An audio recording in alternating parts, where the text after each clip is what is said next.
Oi, pessoal! A aula de hoje é sobre alguns conceitos que nós precisamos ter bem claros para começar a mitose e a meiose. Bom, o primeiro deles é cromossomo. Gente, cromossomo é uma molécula de DNA.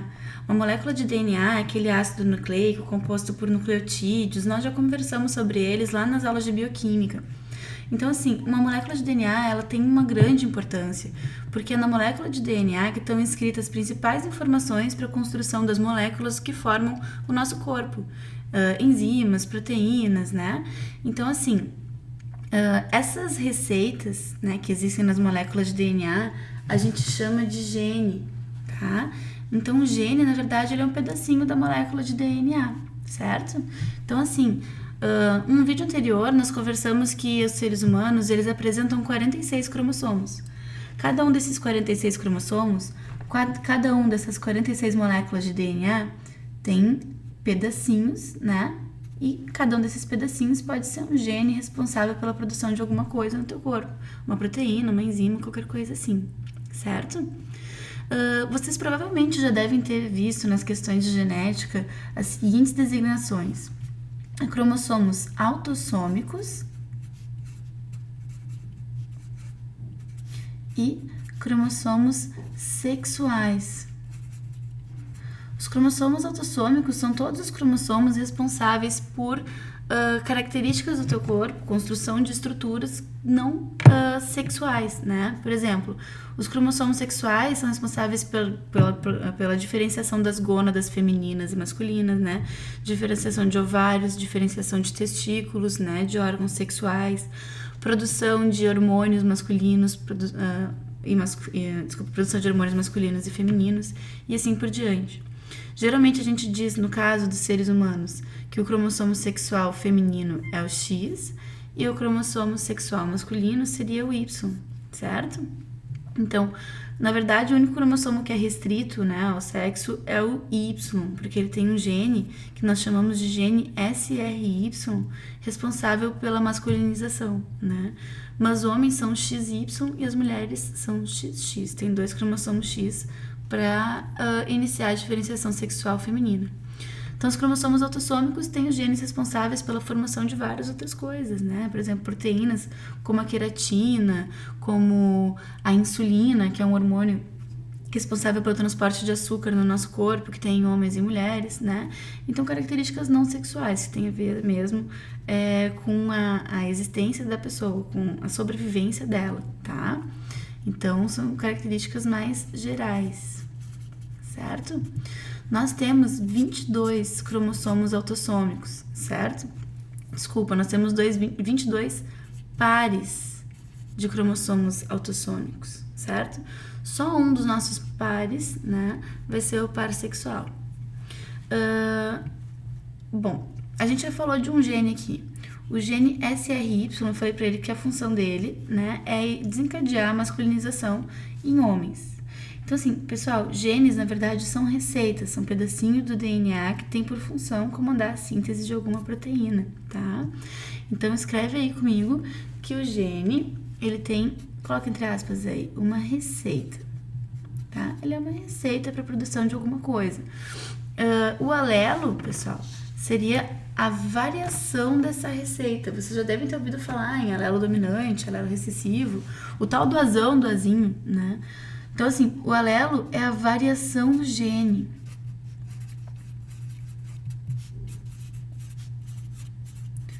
Por exemplo, em coelhos, existem genes responsáveis pela pigmentação do pelo, né?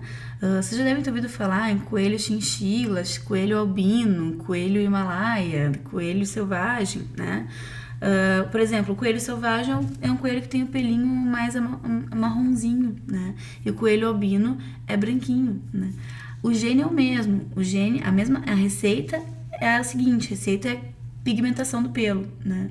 E existem várias variações para essa pigmentação. Existe a variação marrom, existe a variação branca, existe a variação himalaia, que é a orelhinha preta com corpinho branco, e a variação chinchila, que é cinza, né? Ou seja, para a mesma receita, para a mesma ordem, que no caso eu estaria dizendo aqui cor do pelo,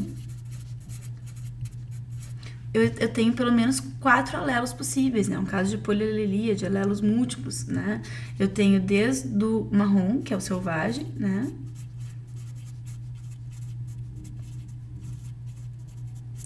Até o albino, que é o branco, certo? Por exemplo, ervilhas. Quando o Mendel falava lá pra gente que ele tinha uma variedade de ervilhas verdes e outra variedade de ervilhas que tinham semente amarela, né?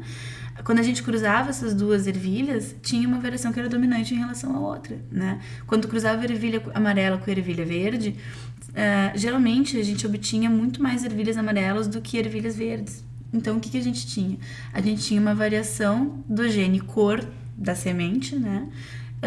Duas variações, a variação amarela e a variação verde. Então, nesse caso aqui, a variação amarela seria dominante em relação à variação verde. A gente representa o amarela por azão e a variação verde por azinho. O gene é o gene A, né? Que tem a variação dominante e a variação recessiva. Então, os alelos podem ser dominantes ou recessivos, certo? Bom, então é isso. O cromossomo é molécula de DNA que tem alguns genes na sua estrutura. Genes comandam, né, a produção de alguma coisa. Ela tem a receita para a produção de alguma coisa, né? Pigmentos da cor do pelo, por exemplo, a gente tem vários tipos de receitas diferentes, né? Como, por exemplo, os alelos. Então, os alelos, a gente pode ter alelos dominantes e alelos recessivos, azões e azinhos. Então, isso não é que exista um azão e um azinho na molécula de DNA. Isso aqui é só uma designação vulgar para falar de alelos, certo? Alelo dominante, alelo recessivo. Bom, seguindo. Cromossomos homólogos. Eu acabei de falar para vocês que a gente tem pares de cromossomos, 23 pares no total. 22 cromossomos autossômicos, 22 pares de cromossomos autossômicos e um par de cromossomo sexual. Mas o que são esses pares de cromossomos? Na verdade, a gente está falando de cromossomos homólogos, né? Porque todo mundo aqui foi formado pela união de um espermatozoide com um óvulo. A gente conversou em um vídeo anterior que o espermatozoide ele é haploide e o óvulo também é haploide. Cada um deles tem um conjunto de cromossomos só. E que eles se uniram para formar um zigoto, certo? Que vai ser diploide, certo? N cromossomos do pai mais N cromossomos da mãe, 2 N cromossomos no zigoto. Essa célula daqui é o que vai dar origem a todas as células do teu corpo. Digamos que lá no espermatozoide do pai tenha vindo um cromossomo, uma molécula de DNA, que tenha na sua composição um alelo dominante, que mande tu ter, por exemplo, pigmentação, que tu tenha pele pigmentada, né? E a mãe, ela tem um alelo recessivo. No óvulo lá tu vai receber um alelo recessivo, um azinho, que vai dizer pra ti, ó, tu não vai ser pigmentado. Tu vai ser um heterozigoto. Tu vai ter 2 cromossomos que têm o mesmo gene, pigmentação da pele, certo? Um gene vai ser dominante, vai dizer seja pigmentado. O outro gene vai ser recessivo, vai dizer não seja pigmentado. Tu vai ter um alelo de cada. Nessa briga, né, entre o alelo paterno e o alelo materno, quem vai se expressar é o gene dominante, é o azão. Tu vai conseguir pigmentar a pele. Uma pessoa que herde 2 alelos recessivos, que seja azinha, azinho, ela vai ser albina, porque ela não vai ter nenhum alelo que comande a produção de pigmentos, certo, pessoal? Então, a gente tem até nome para isso. Quando a pessoa herda 2 cromossomos homólogos com o mesmo alelo, ou seja, o pai te mandou um cromossomo que tem um alelo recessivo, a mãe te mandou um cromossomo que tem um alelo recessivo, a gente tem pares de cromossomos homólogos que são homozigotos. Ou seja, se tu é azinho, azinho, tu é homozigoto recessivo. Se tu é azão, azão, tu é homozigoto dominante. Agora, se tu é azão, azinho, tu vai ser heterozigoto. Certo, gente? Então, é isso que é um cromossomo homólogo. São pares de cromossomos que têm os mesmos genes, mas as variações dos genes, os seus alelos, podem ser diferentes, dependendo da carga genética que o pai e a mãe quiserem te mandar lá nos seus gametas. Bom, Outro conceito interessante da gente saber é o de cromossomo duplicado. O que é um cromossomo duplicado? O que é um cromossomo simples? Lá na interfase, pessoal, nós vamos estudar que existem algumas etapas da interfase, a fase G1, a S e a G2. Na fase S, a gente tem que duplicar os cromossomos. Um cromossomo simples, né, passa a ser um cromossomo duplicado. Por exemplo, se esse cromossomo aqui ele tinha uma molécula de DNA com um alelo dominante, quando ele se duplicar, ele vai ter 2 alelos dominantes, certo? A gente vai ter aqui 2 cromátides irmãs. Isso aqui é um cromossomo, isso aqui é um cromossomo duplicado também, com 2 cromátides irmãs. As cromátides irmãs são idênticas porque elas são fruto da duplicação desse cromossomo aqui, certo, gente? Essa região central aqui do cromossomo a gente chama de centrômero. É lá no centrômero que os microtúbulos provenientes dos centríolos, que vão fazer a divisão celular, certo? Vão se ligar, certo? No centrômero, a gente tem um conjunto de proteínas que nós chamamos de cinetócoro. Essas proteínas servem para que os microtúbulos se acoplem ali e consigam separar as 2 cromátides irmãs no momento da divisão celular, tá?